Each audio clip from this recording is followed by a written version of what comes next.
town, and country. Alright. It has an indentation right here.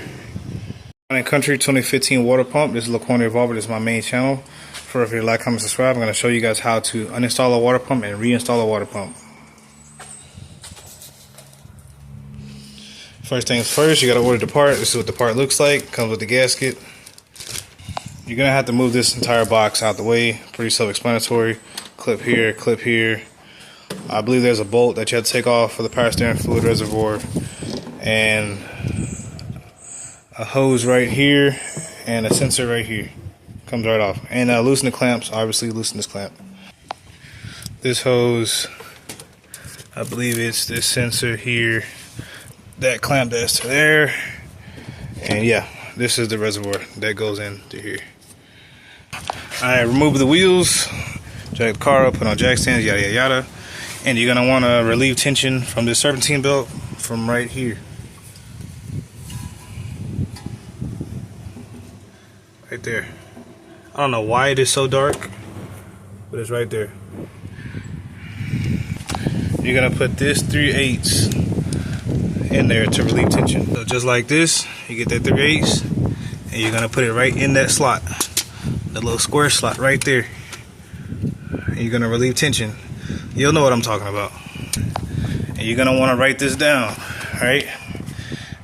It's my little doodle. All right. So it went under the crank, over the pump, under the compressor, over the alternator, over the pulley, around the power steering pump, over the tensioner. So I know exactly how the serpentine belt goes on. Alright, my next doodle. This is the pump from this angle.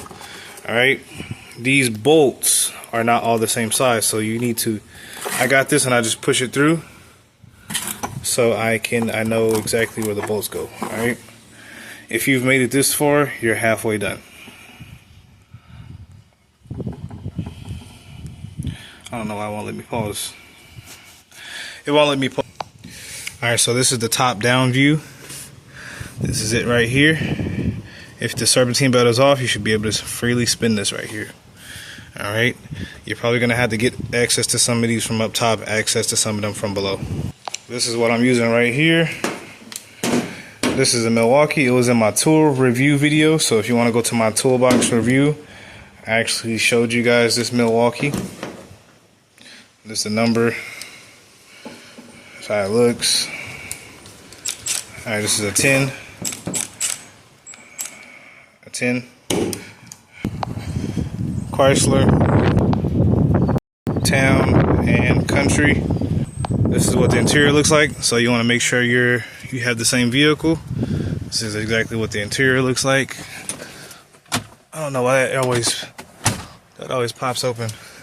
I don't know. It's my girlfriend's car, it's not mine. And I'll resume the rest of it as I make progress. Alright, so I left out a few details, I'm sorry. You might have to remove this motor mount right here. There is a ground right here. Go ahead and get that ground out the way. Anyways, you might have to remove that motor mount, and you're also going to need this right here to remove the clamps on the hoses. I'm sorry if this video is all over the place. I'm extremely tired. Sorry about that. The first two bolts, 13. The other two are 16. So this is 13 and 13, 16 and 16. Go ahead and move them out the way. You know what I'm saying? Alright. And another one right here, 16. Now look, your engine may shift a little bit. It's going to shift, but just know you can use a jack. You can jack it up to realign it and put the bolts right back in. Alright, now with that motor mount out of the way, you can get access to the rest of the bolts if you've already started taking off the bolts. And make sure you're keeping track of where they go, man. Do not just start throwing the shits on the floor. I mean, don't start throwing the bolts on the floor. Keep track of where they go, please. Alright guys, so it turns out when you release this motor mount, it shifts the engine to the left, and you will not have space to get this bolt out. So instead of struggling to get this bolt out, you can just undo these two here, and get this out the way to get the bolt out. I'll show you here in a minute. I'm sure it pause the video. Pause. My fingers are so full of oil. You good? Pause. Excuse me, guys. I'm pretty tired and my hands are super dirty. Well, really this one. But anyways, alright, so you move this out of the way. Which is like, come on now. Like, you do all that just to get to this. It's out. Just moves out of the way. Alright. So please keep track of that one as well. So that one looks like it's right there. I would say, yeah, I would say it's this one. I would say it's that one. Keep up. Alright, you ever heard that meme where it's like 10-minute job turns into 6-hour job? Yeah. So this bolt goes here, this bolt goes here, this goes here, this goes here. Alright. Don't lose track of these bolts. This one goes through here. Alright. Same with this. These go here. 1, 2, 3. And these two holes go over these two here. And that's it for the mount and all the bolts. Now that that is off, you can get access to the last, it looks like 1, 2, we got 1, 2, 3, we got 4 more bolts left. And I feel like we're gonna have to remove this pulley to get to the last couple bolts.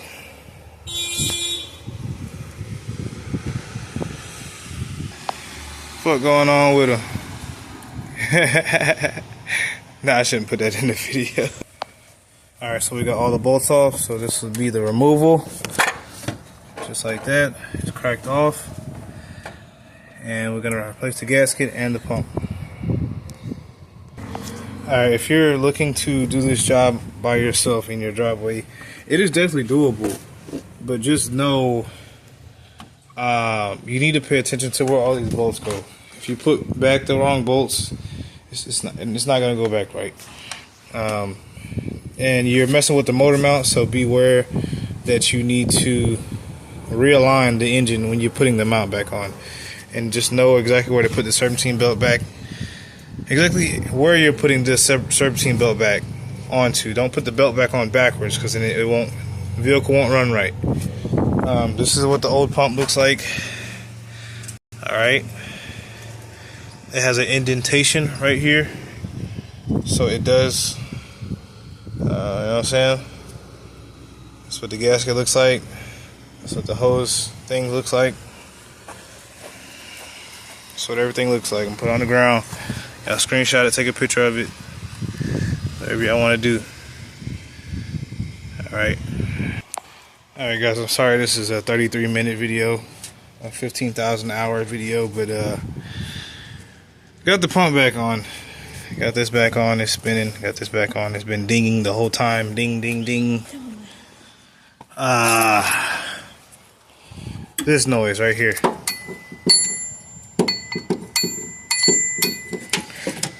Alright, so I found out what happened with the last pump. So the last person that installed the pump,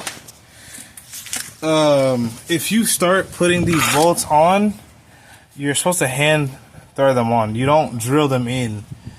The last guy that started, he had an impact, I'm pretty sure like this or something, and he went in with one and he snapped that one, which is where the leak was coming from. I do not have a welder to weld on a bolt to it and work it, or an extractor or a bolt extractor. I don't know.